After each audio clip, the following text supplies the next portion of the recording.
j'espère que vous allez bien. Aujourd'hui, on se retrouve donc pour parler de l'épisode de Dragon Ball Super de cette semaine. Mais avant de commencer, j'ai envie de vous parler de deux choses. Deux choses qui sont en rapport avec Dragon Ball, mais pas sur l'épisode-ci. Mais la première, c'est une chose qui me fait peur quand même. Parce que, parce que je me demande comment certaines personnes ont pu arriver à penser ça. Je m'explique. Souvenez-vous, donc la semaine passée, on a eu un flashback de l'enfance de Jiren.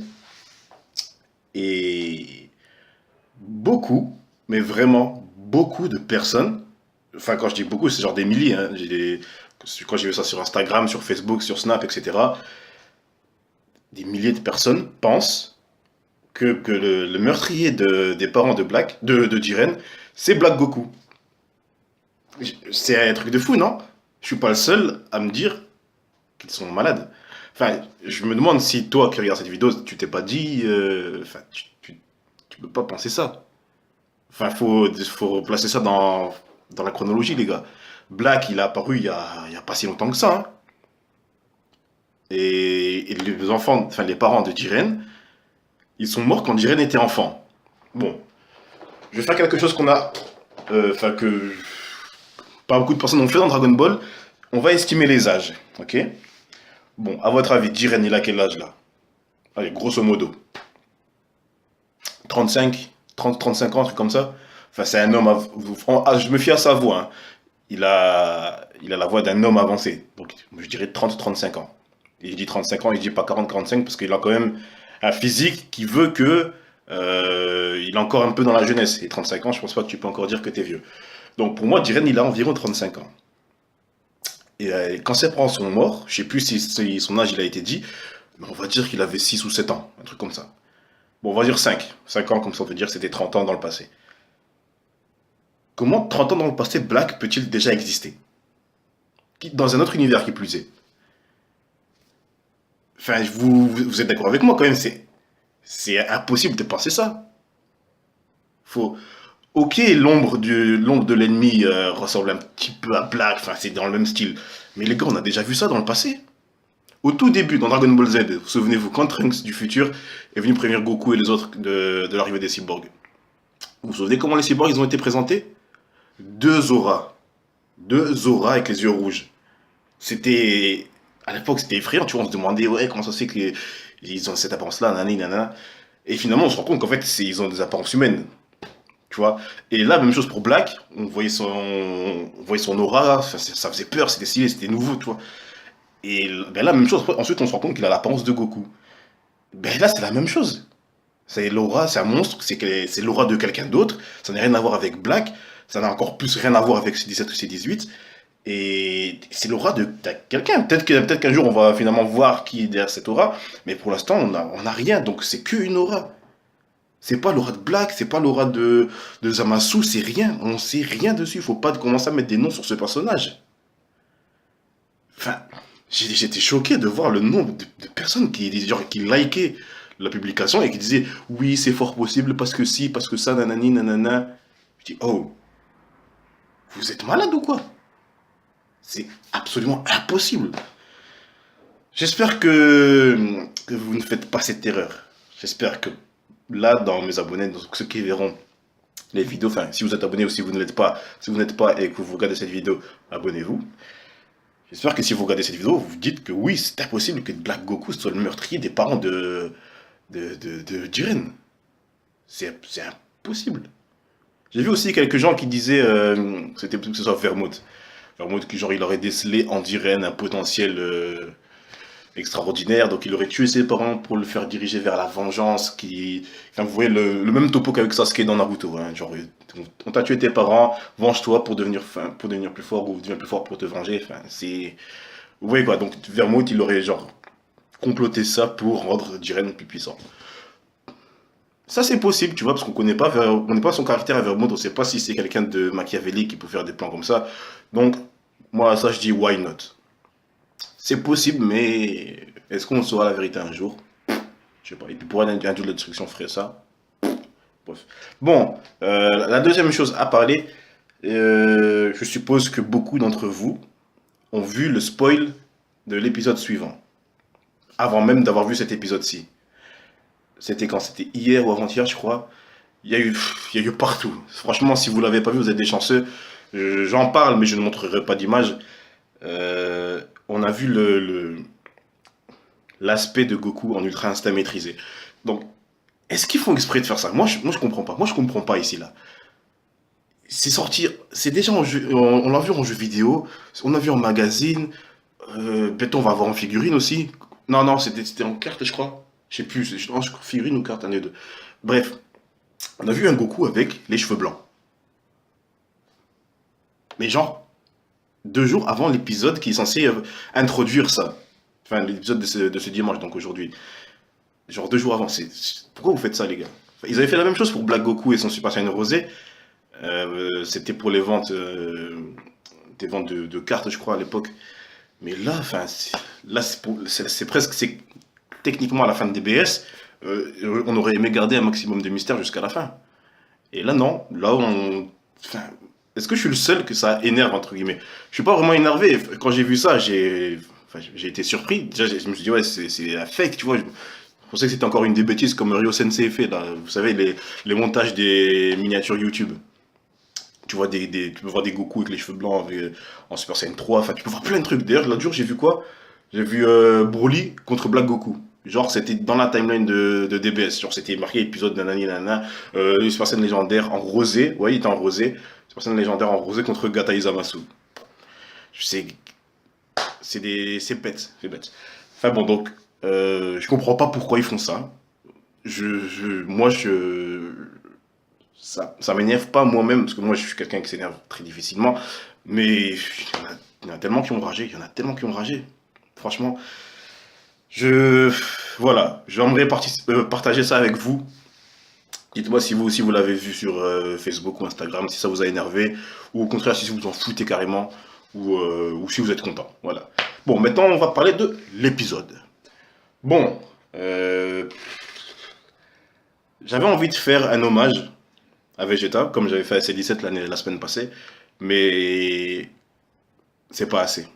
Là, en fait, ce qu'il faudrait faire, vous voyez, je sais pas si vous avez vu American Sniper, le film, ça fait quelques années qu'il est sorti, American Sniper. Vous voyez à la fin l'hommage qu'ils lui ont fait, genre avec les avions, tout le monde dans la rue et tout, avec je crois qu'il y avait des chars même, et il y avait des mecs qui tiraient au fusil dans les airs. Il faudrait faire ça pour Vegeta. Bon, il est pas mort, mais là, Vegeta, putain, il m'en a mis plein les yeux. C'était absolument magnifique. C'était vraiment. Putain, tu vois que c'est un prince, quoi. C'est le prince, là, il est fier, il est fort, il n'abandonne pas.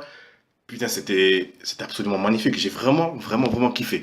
Je sais que beaucoup de personnes vont réagir en disant, ouais, Vegeta, toujours la seconde place, ça nous énerve, nanani, nanana. Mais vous pouvez pas nier que Vegeta n'est pas respecté. On peut dire que Vegeta, il a jamais eu le bon rôle, qu'il est toujours de secondaire que Goku, etc. Ça peut énerver, mais vous pouvez pas dire que Akira Toriyama ou Toyotaro, ils respectent pas Vegeta. Il est toujours, toujours, toujours droit dans ses paroles. Il, il est non, il est pas, enfin, il est perturbable. Comment je peux dire? Putain, j'ai même pas les mots, je sais même pas comment je peux qualifier Vegeta. Il est au top de sa personnalité. Tu peux, tu peux pas briser sa volonté, putain. Il a été fort jusqu'à la dernière goutte de son endurance. Son corps, sa volonté, c'était absolument Vegeta. Là, franchement, tu peux dire que Vegeta, il peut inspirer des enfants. Enfin, des enfants qui regardent Dragon Ball Super. Moi aussi, ça m'inspire, putain. J'ai 22 ans, bientôt 23, ça m'inspire. Tu vois ça, tu dis, putain, mais quand tu vas à la salle de sport ou quand tu fais un sport, quand tu fais un match de foot, de basket ou de baseball, je sais pas quoi, même de boxe, de Krav Maga, tant qu'à faire, si tu regardes cet épisode-là, tu peux pas abandonner en faisant quoi que ce soit. Tu peux pas te dire, oh putain, vas-y, j'arrête et puis je recommencerai après. Non, tu peux pas. Si t'as cet épisode-là dans la tête et que tu fais quelque chose d'important pour toi, quelque chose qui te demande de la détermination, de la force, de la volonté, quoi, tu vois, tu peux pas abandonner. Et là, c'est ça que j'aime dans Dragon Ball.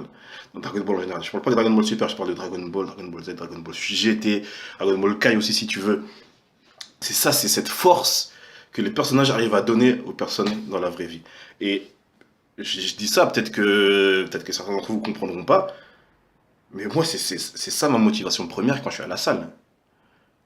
je sais pas si vous comprenez ce que je dis, mais voir quelqu'un, que ce soit dans la vraie vie ou dans un anime, ou même dans un manga, voir quelqu'un se donner à fond dans ce qu'il fait, dans le sport, dans ce qu'il aime, quoi, dans ce qu'il excelle, que ce soit même dans la cuisine, quand on regarde le petit chef, dans le sport, cuisine, manga, comme dans le truc qui je sais plus comment ça s'appelle, dans tout le taf qu'ils font, quoi, même Death Note, par exemple, j'ai un tome de Death Note là, je dis Death Note, putain, j'ai quoi d'autre? J'ai Sonic, ouais, Sonic, il est trop fort Sonic, hein, ça n'a rien à voir, mais je dis Sonic, parce que si j'aime bien Sonic. Attends, j'ai Death Note, j'ai One Piece, Luffy, Luffy c'est une preuve parfaite de détermination, putain, en ce moment dans les scans en plus. Est-ce que, enfin, il est comparable à Vegeta là pour moi.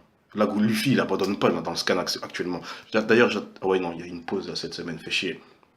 Ah bon, dans la semaine prochaine, ça va, ça va être trop stylé. J'ai quoi d'autre? J'ai ici Uncharted. Ah, j'ai Uncharted. Ouais, lui aussi, qui est déter, Drake, là.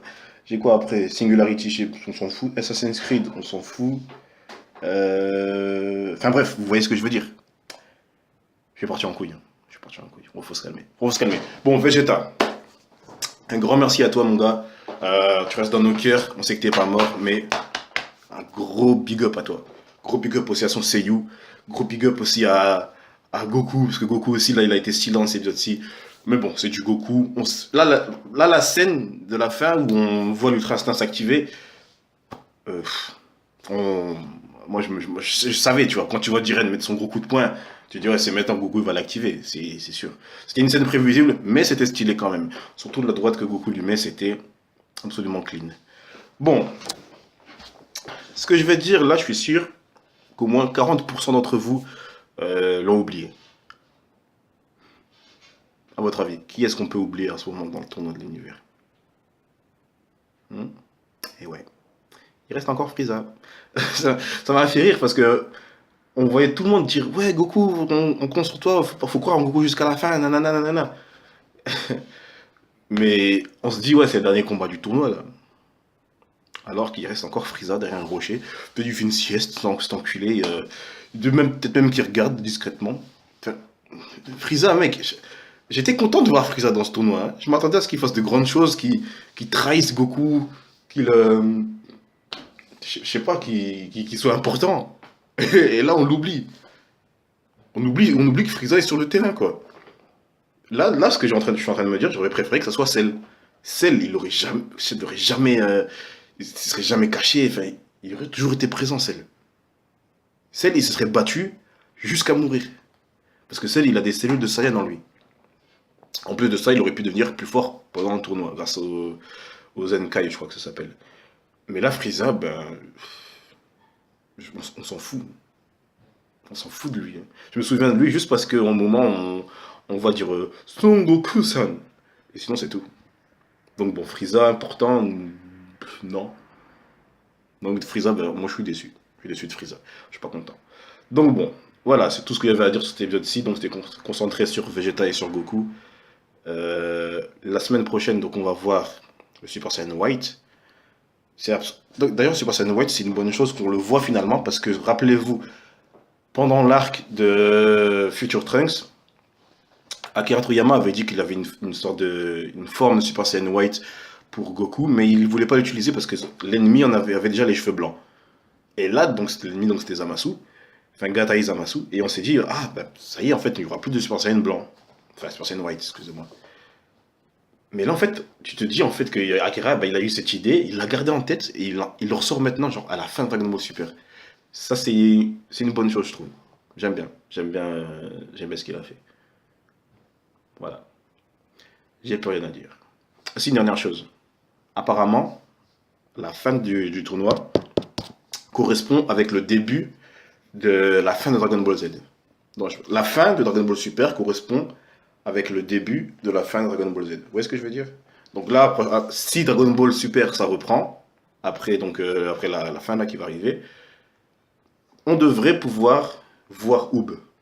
Enfin, je sais pas s'ils vont remasteriser les épisodes ou si c'est nous qui devrons regarder encore la fin de Dragon Ball Z pour ensuite regarder l'épisode ce sera le 131 ou 132, je crois, Dragon Ball Super. Enfin, je sais pas s'ils vont l'intégrer ou. Enfin, je sais pas. En tout cas, j'avais vu un article comme quoi ça disait que Dragon Ball Super marque le début de la fin de Dragon Ball Z. Voilà, c'est tout ce que j'ai à dire donc là-dessus. Vivement la semaine prochaine.